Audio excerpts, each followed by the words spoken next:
Alors, bonsoir à tous et bienvenue dans cette nouvelle émission, ce débriefing donc, du vendredi 29 mai, donc dernier vendredi du mois et dernier vendredi de la semaine également. Ici donc François Abbé Frank Belfort, ravi de vous retrouver dans cette émission de débriefing où nous allons passer en revue les marchés financiers, les marchés que nous avons l'habitude de suivre, c'est-à-dire les COMDOLs, hein, les currency et les commodities, les matières premières, ou du moins les matières, les devises euh, adossées aux matières premières, en parlant de l'or, du pétrole, qui sont respectivement euh, corrélés avec le dollar canadien et le dollar australien, ainsi que aussi le dollar néo-zélandais. Okay? Donc, ça, ce sont les COMDOS, puis aussi de regarder l'évolution de l'indice du dollar américain. OK? Alors, cette semaine, j'ai également eu un peu de difficulté au niveau de l'USD-CAD, hein, puisque ma vision, comme vous le savez, si vous avez suivi mon intervention du lundi, d'accord, j'étais haussier sur la paire USD-CAD, puisque nous avons fait un range ici sur le plancher ici, en vert. Le marché est monté. On a eu un petit momentum acheteur, donc les velléités haussières étaient en train de se confirmer et subitement, on n'a pas pu confirmer ça. On a clôturé en dessous de 1,40 420 et le marché s'est remis à corriger. D'accord? Alors, cette semaine, l'information qui a donc poussé les marchés à se rétracter, bien sûr, on a eu la publication du balance sheet, hein, du bilan de la Fed qui se value actuellement à plus de 7,2 trillions d'injections des marchés. Par la suite, on a vu également que les indices ont commencé à accélérer à la hausse et même le SP500 a fait de nouveaux records depuis sa correction majeure qu'il a eue. Il a quasiment récupéré tous les 30% de correction baissière qu'on avait eu, il est même au-dessus du seuil symbolique de 3000 points. D'accord? Donc, les marchés financiers ou les marchés actions en particulier sont quasiment de retour. Hein? Et donc, forcément, ce qui n'arrange pas le dollar. La Fed qui, à coûte que coûte, se force d'empêcher l'évolution du dollar parce que, bien sûr, ça va susciter des velléités déflationnistes. Hein. Donc, du coup, il faut toujours injecter de l'argent. Le problème, c'est que c'est contre-intuitif puisque nous sommes dans un contexte où on a bien dit que le dollar cash is king, le dollar est donc recherché. Donc, en injectant massivement de la monnaie dans l'économie, cela risque de créer encore une autre bulle, une bulle monétaire, en plus de la bulle spéculative sur le marché action, et également de la bulle spéculatif du marché obligataire, parce que n'oubliez pas que la plupart des taux de rendement obligataires ont été quasiment annihilés depuis leur récente progression dans ce secteur-là. Okay? Donc, il y a quasiment trois bulles qui guettent l'économie américaine. Je ne sais pas comment ils vont faire, mais dans tous les cas, nous, ce qui nous intéresse, c'est vraiment de chercher à tirer profit des marchés financiers. Donc, encore une fois de plus, cette semaine, ça n'a pas été, ça a été un peu, bon, je n'ai pas tradé, même si je cherchais donc une occasion pour me positionner à l'achat, parce que je cherchais à acheter le marché USD-CAD au-dessus de ce seuil ici, mais on n'a pas confirmé et donc ça a remis en cause, ça a annulé mon scénario. Et pour l'instant, je peux vous dire que le mois de juin, on va commencer un mois de juin baissier sur le dollar, tant sur le dollar canadien, non, tant sur le marché USD-CAD que sur la devise du dollar, parce que bon, de toute façon, le dollar canadien est la monnaie dénominative, hein, et en ce qui concerne le dollar canadien, on a eu bien sûr des chiffres porteurs d'espoir, c'est-à-dire au niveau, par exemple, euh, du, euh, de la vision inflationniste de la Banque du Canada, qui reste quand même assez sur de belles perspectives. On a eu aussi des chiffres enfin, une réestimation du taux de croissance du trimestre précédent qui est sorti quasiment moins pire qu'attendu auparavant. Et c'est ça qui a permis donc au dollar canadien, l'indice dollar canadien, de casser donc on va dire hein, son plafond, sa résistance, et maintenant qui est en train de faire, qui a fait un pullback sur sa résistance pour repartir certainement à l'achat. OK?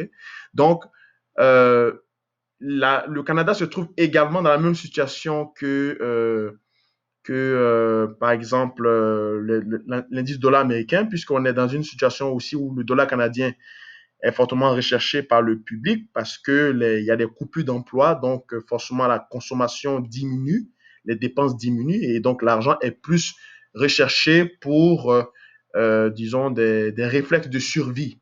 Donc forcément, le dollar canadien est prisé. Hein. Même quand est-ce que le dollar américain, la seule différence, c'est que la Banque du Canada n'injecte pas autant d'argent que la Fed. Ici, actuellement, au Canada, on est juste à 1 trillion d'injectés dans l'économie, pendant que les Américains sont à 7 trillions, 7,2 trillions exactement. OK? Donc, on le voit très bien ici. C'est pas compliqué. Alors, voici donc le range qui a été brisé. Voilà, on le voit bien. Donc, range brisé. Donc, on peut s'attendre à un mouvement en début du mois de juin jusqu'aux alentours des 1,34 560. D'accord? C'est le seuil que nous allons surveiller pour ce début du mois de juin, 1,34 560. Pourquoi? Parce que au niveau du dollar également, je vous avais dit que ce sont les mêmes configurations. On va le changer, on va le mettre en magenta. Voilà, donc 1,34 560. Voilà. Donc, 1,34 560, c'est le seuil que nous allons surveiller pour l'USD-CAD, pour viser ça. Donc, on est en mode short. D'accord? Même si on ne cloche aussi au niveau du dollar américain, puisque c'est les mêmes configurations. On vient donc de sortir d'un range. D'accord? Et lorsqu'on va juste reporter théoriquement pour voir l'objectif théorique, on se trouve également aux alentours des 96,40. Hein? 96,40 est le seuil de rebond potentiel du dollar. Donc, actuellement, si vous cherchez à travailler le dollar ou cherchez à travailler l'USD4, il faudrait prioriser plutôt des positions vendeuses qu'acheteuses. Hein, parce qu'on le voit très bien, on est sorti de ce range, on a clôturé en dessous de ce range. D'accord? On a certainement fait un pullback vers le haut, peut-être pas sur la zone, peut-être pas sur euh, le plancher, mais à peu près aux alentours, et on va viser donc ce seuil. Il y a comme ce qu'on appelle souvent, que les traders aiment beaucoup, qu'on appelle le vacuum zone. Hein, vacuum zone, c'est-à-dire c'est la zone où il n'y a pas d'obstacle technique. C'est une configuration qui est très prisée chez les traders institutionnels. Donc, je prioriserai des positions vendeuses ou bien une position vendeuse pour aller viser le seuil des 1,34 560 quand le dollar américain, lui, sera donc en posture pour aller viser le seuil des 96,40. Vous voyez bien, on est sorti du canal, on a fait une petite correction acheteuse ici. Et donc là, c'est le short pour viser ça. Parce que actuellement, on a une grosse injection de liquidité au niveau de la Fed, d'autant plus que les velléités inflationnistes ne sont pas également au rendez-vous, donc l'or aussi corrige. L'or avait été un peu aidé par les traders du COMEX, donc de Londres, au niveau de l'incertitude du Brexit, puisque ça perdure avec l'administration britannique et le Conseil économique européen de Donald Tusk. On n'a pas eu de nouvelles à part ces deux camps qui se renvoient la balle au sujet des différentes négociations, notamment sur la police d'assurance qui contient la zone de libre-échange entre la République d'Irlande et l'Irlande du Nord. Donc, pour l'instant, l'or est actuellement en train de se stabiliser sur des sommets. On a eu, bien sûr, une accélération haussière, mais cette zone également reste toujours un plancher assez costaud. On l'avait cassé légèrement, on l'a réintégré, et là, on est en train encore de chercher à rester à l'intérieur. D'accord? Pour l'instant, c'est maintenu comme ça. Au niveau du pétrole, le pétrole, je vous avais dit également que tant qu'on ne remplit pas ce gap ici en mauve, je ne crois pas que le pétrole soit de retour, puisque les dissensions demeurent toujours au niveau de l'OPEP, entre les deux syndicats, le groupe de Vienne et puis le syndicat de l'Agence internationale de l'énergie. Donc, pour l'instant, il n'y a pas donc de nouveaux catalyseurs sur le pétrole. La demande reste toujours faible, hein, tant du côté de la Chine que du côté des pays émergents, notamment l'Inde ou le Brésil. Le Brésil qui est devenu le nouveau épicentre du Covid. Et il n'y a pas pour l'instant de dossier brûlant qui permettrait au pétrole encore d'allumer une flamme. D'accord. Donc, pour l'instant, c'est toujours entre le range que j'avais dit entre $30 le baril et $40 le baril. Hein. Il faut s'attendre à ce qu'on oscille. On parlera d'un pétrole is back lorsque le pétrole sera au-dessus de $42,50. D'accord? Au-dessus de $42,50, le pétrole sera de retour. Mais pour l'instant, c'est du mi-figue, mi-raisin. Au niveau du dollar australien, c'est aussi une légère progression. Petit à petit, on évolue à la hausse. Les plus bas qui devenaient de plus en plus, les creux qui devenaient de plus en plus neutres ou se stabilisaient, ainsi que les sommets, on peut commencer à retirer.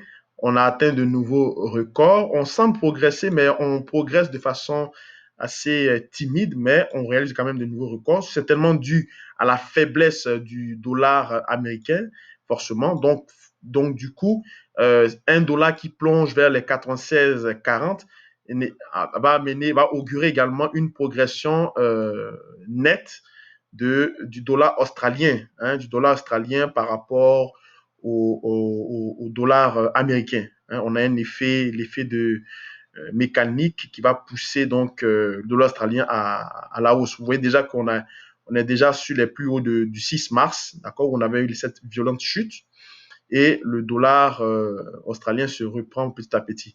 Le dollar australien qui est en froid actuellement avec l'administration chinoise, donc qui commence également à diversifier ses partenaires, puisque actuellement la priorité était réservée au marché américain, au marché chinois, hein, à la relation Asie-Pacifique, d'accord. Donc pour l'instant, on semble le dollar australien semble profiter du dollar, mais au fur et à mesure que le dollar va s'affaiblir avec les nouveaux accords qui sont en préparation du côté de Sydney, il faudrait s'attendre à ce que le dollar australien puisse peut-être aller, pourquoi pas aller tester la barre des 0,70, hein, donc qui sont les plus hauts records. C'est la même observation du côté du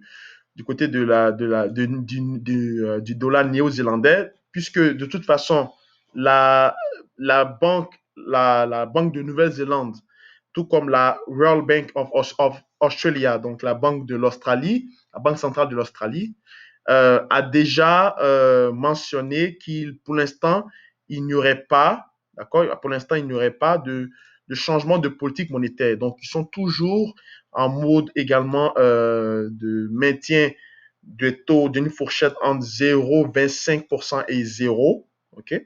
Donc, pour l'instant, il n'y a pas de changement, il y a un statu quo et une faiblesse donc du dollar. Ça profite donc à la paire dollar néo-zélandaise jusqu'à ce que le dollar puisse rebondir et qu'on puisse retrouver donc, on puisse se remettre à corriger. Hein?